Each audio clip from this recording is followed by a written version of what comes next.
Hello dear viewers, you're watching ERi-TV English news broadcast with me, Bersabet Tagle. These are the major headlines for today. President of the Republic of Kenya arrives in Asmara today, 9 December. Effort being exerted to preserve old documents in the central region. Huge fire engulfs shopping center in Moscow. And India and Sri Lanka brace as Cyclone Mandous advances.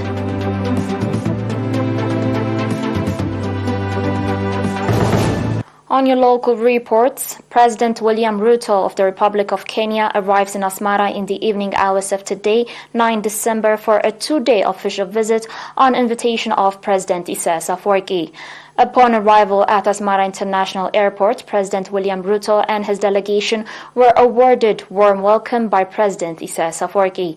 The senior delegation of the Republic of Kenya comprises Mr. Aden Bare Duale, Cabinet Secretary, and Mr. Joseph Koli Nanok, Deputy Chief of Staff, as well as senior government officials and members of the Parliament. The welcoming ceremony was attended by ministers and senior officials of Eritrea, as well as Mr. Beyene Russom, Eritrean Ambassador to Kenya. President Isaias Afwerki and President William Ruto will conduct a discussion focusing on bilateral relations as well as regional developments.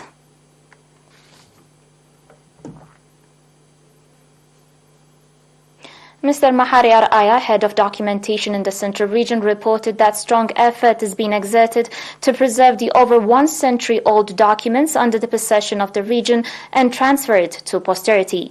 Mr. Mahari noted that from 1901 to 2022, the Documentation Office has been collecting and preserving a number of important government documents as well as newspapers and other written materials that have been in circulation, pointing out that so far over 2,500 files and over 50,000 important documents are being preserved in the center. Mr. Mahari said that the documents are servicing the public for references, indicating that all the documents that are related with daily lives of the public are reliable evidences. Mr. Mahari said that strong effort is being exerted for their sustainability.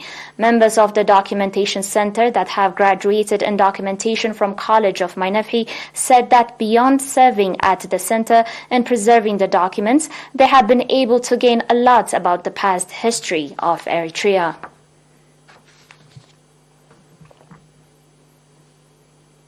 On your last local report, the Ministry of Education branch in the Central Region reported that strong effort is being made to develop basic education, indicating that basic education incorporates from preschool to 8th grade. Mr. Masfun Waldaselase, head of basic education at the branch office, said that this is one of the priorities the government and the Ministry of Education are giving. Mr. Masfun noted that in the Central Region there are 124 kindergartens, 103 elementary and 47 junior schools providing education service to over 120,000 students. Mr. Masfun also said that evening education on to grade 8 and adult education are being provided and called on all citizens that did not conclude their basic education to take advantage of the opportunity. Mr. Mahari also called for reinforced participation of the public and stakeholders in general and that of the parents in particular in the development of the teaching learning process and in strengthening the relationship between students, teachers and parents.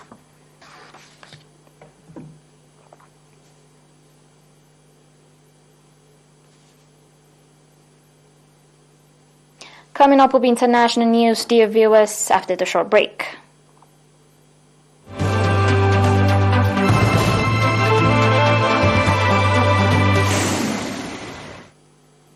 Welcome back. Russian firefighters have put out a massive blaze that engulfed one of the largest shopping centers in a suburb of the capital, Moscow, leading to the collapse of a part of the structure and 1 death. Authorities said that the fire spread over an area of about 7,000 square meters in the mega Khimki shopping and entertainment center. The head of the Russian Emergencies Ministry, Sergei Poletkin, reported that at least 1 person had been killed in the incident, with the fire put down at 10:45 a.m. today.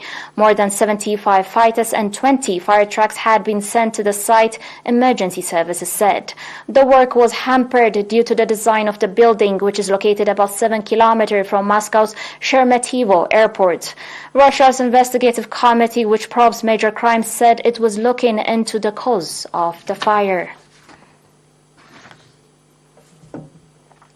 On your last report, India is bracing for a cyclonic storm set to make landfall on its southeastern coast around midnight today. Authorities deployed nearly 400 disaster relief personnel in Tamil Nadu state and urged people to stock up on essentials and be prepared to move to shelters as Cyclone Mandous approached. India's ERi-TV reported that a heavy rain alert has been issued in the southern state, and schools and colleges have been shut in 12 of the districts, including state capital Chennai. The report said the state has been receiving light to moderate rainfall since Thursday night. In neighboring Sri Lanka, schools were closed due to high air pollution levels as Mandous passes by its coast, causing strong winds and rain. The sky turned cloudy with sporadic rain in Sri Lanka's main city of Colombo and other cities. Authorities said the air quality in most parts of the of the island nation was unhealthy, partly due to extreme weather conditions. They advised that children and elderly remain indoors. You're still watching us on ERi-TV, dear viewers, and now recap of the major headlines. President of the Republic of Kenya arrives in Asmara today, 9 December. Effort being exerted to preserve old documents in the central region. Huge fire engulfs shopping center in Moscow.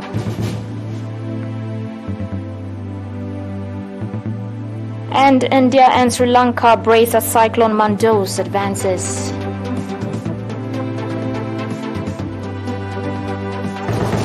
Dear viewers, that was it for today. Thanks for watching and have a good one.